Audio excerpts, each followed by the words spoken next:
திருச்சிற்றம்பலம். ஓம் சிவா திருச்சிற்றம்பலம்.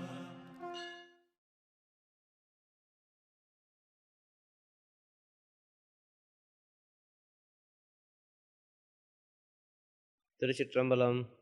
ಅರುಳ್ ಪರಂಜ್ಯೋತಿ ತನಿಪೆரும் ಕರುಣಿ ಎಲ್ಲ ಜೀವರಾಶಿಗಳು ಚೆನ್ನಾಗಿರಲಿ. ಸರ್ವಲೋಕೋ ಸುಖಿನೋ ಭವಂತು. ಗುರುವೇ ಶರಣಂ. ನಮಃ ಶಿವಾಯ. ಆದಿಗುರುವೇ ಶರಣಂ. ಮಹಾಗುರುವೇ ಶರಣಂ. ಜಗದ್ಗುರುವೇ ಶರಣಂ. ಸದ್ಗುರುವೇ ಶರಣಂ. ಗುರುವೇ ಶರಣಂ. ಶ್ರೀ ಗುರುಮನೆಯ ಭಕ್ತರಿಗೆ ತಿಳಿಸುವುದೇನು ಅಂತೇಳಿದರೆ, ಗುರುಮನೆಯ ಮಕ್ಕಳಿಗೆ ಮನುಷ್ಯ ಜನ್ಮದ ಸಾರ್ಥಕತೆಯನ್ನು ಕಂಡುಕೊಳ್ಳಿಕ್ಕೆ ಏನು ಮಾಡಬೇಕು ಅಂತೇಳಿ. ಮನುಷ್ಯ ಜನ್ಮದ ಸಾರ್ಥಕತೆಯನ್ನು ಕಂಡುಕೊಳ್ಬೇಕು ಅಂದರೆ ಬಹಳ ಸುಲಭದ ದಾರಿ ಇದೆ. ಎಲ್ಲರಿಗೂ ಬೇಕಾದ ದಾರಿ ಅದು. ಪ್ರತಿಯೊಂದು ಮಾನವ ಕುಲಕ್ಕೆ ಬೇಕಾದ ದಾರಿ. ಈ ದಾರಿಯಲ್ಲಿ ಹೋದರೆ ಎಲ್ಲವೂ ಸಿಕ್ಕಲಿಕ್ಕೆ ಸಾಧ್ಯ. ಈ ದಾರಿಯಲ್ಲಿ ಹೋದರೆ ಎಲ್ಲವೂ ತನ್ನಿಂತಾನಾಗಿ ಸಿಗ್ತದೆ. ಆ ಭಗವಂತನನ್ನು ಯಾವುದೋ ಒಂದು ರೀತಿಯಲ್ಲಿ ಕಂಡುಕೊಳ್ಬೋದು. ಭಗವಂತನನ್ನು ಕಂಡುಕೊಳ್ಳುವುದಂದ್ರೆ ಏನು? ತನ್ನ ಒಳಗೆ ತನ್ನನ್ನು ತಿಳಿಯುವುದು. ತಾನು ಯಾರು ಅಂತ ತಿಳಿದರೆ ಭಗವಂತನನ್ನು ತಿಳಿದ ಹಾಗೆ. ಆತ್ಮ ಸಾಕ್ಷಾತ್ಕಾರ ಆದರೆ ಭಗವಂತ ಅಂದರೆ ಏನು ಅಂತೇಳಿ ಅರ್ಥ ಆಗೋದು.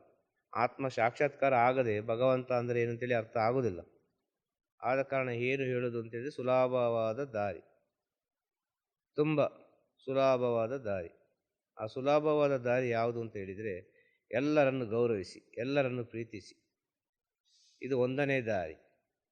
ಆ ದಾರಿಯಲ್ಲಿರುವ ಇನ್ನೊಂದು ಒಳದಾರಿ, ಸೂಕ್ಷ್ಮವಾದ ದಾರಿ, ಅದೇ ಯಾವುದು ಅಂತೇಳಿ ನಾವು ಸ್ವಲ್ಪ ಸೂಕ್ಷ್ಮವಾಗಿ ನೋಡುವಾಗ, ಎಲ್ಲರನ್ನು ಕ್ಷಮಿಸಲಿಕ್ಕೆ ಕಲಿಬೇಕು. ಎಲ್ಲರ ಹತ್ರ ಕ್ಷಮೆ ಕೇಳಲಿಕ್ಕೆ ಕಲಿಬೇಕು. ಕ್ಷಮಿಸುವ ಗುಣ, ಕ್ಷಮೆ ಕೇಳುವ ಗುಣ, ಎಲ್ಲರನ್ನು ಗೌರವಿಸುವ ಗುಣ, ಎಲ್ಲರನ್ನು ಪ್ರೀತಿಸುವ ಗುಣ, ತನ್ನಂತೆ ಇತರರು ಅಂತೇಳಿ ತಿಳಿದಾಗ ಮನುಷ್ಯ ಜೀವನದ ಸಾರ್ಥಕತೆಯನ್ನು ಕಂಡುಕೊಳ್ಳಲಿಕ್ಕಾಗ್ತದೆ. ಇದನ್ನೆಲ್ಲ ಭಕ್ತಾದಿಗಳು, ಆಧ್ಯಾತ್ಮಿಕ ಸಾಧನೆ ಮಾಡುವವರು, ಜ್ಞಾನ ಮಾರ್ಗದಲ್ಲಿ ಹೋಗುವವರು, ಮನುಷ್ಯ ಜನ್ಮದ ಸಾರ್ಥಕತೆಯನ್ನು ತಿಳಿಬೇಕು ಅಂತೇಳಿ ಆಸೆ ಪಡುವವರೆಲ್ಲರೂ ಈ ಎರಡು ಮಾರ್ಗವನ್ನು ಅನುಸರಿಸಿ ಜೀವನದಲ್ಲಿ ಒಳ್ಳೆಯದಾಗ್ತದೆ. ಎಲ್ಲರಿಗೂ ಜೀವನದಲ್ಲಿ ಒಳ್ಳೆಯದಾಗ್ತದೆ. ಬಹಳ ಸಂತೋಷವಾಗಿ ಜೀವನ ಮಾಡಲಿಕ್ಕಾಗ್ತದೆ. ತಿರುಚಿಟ್ರಂಬಲಂ. ಗುರುವೇ ಶರಣಂ. ನಮಃ ಶಿವಾಯ.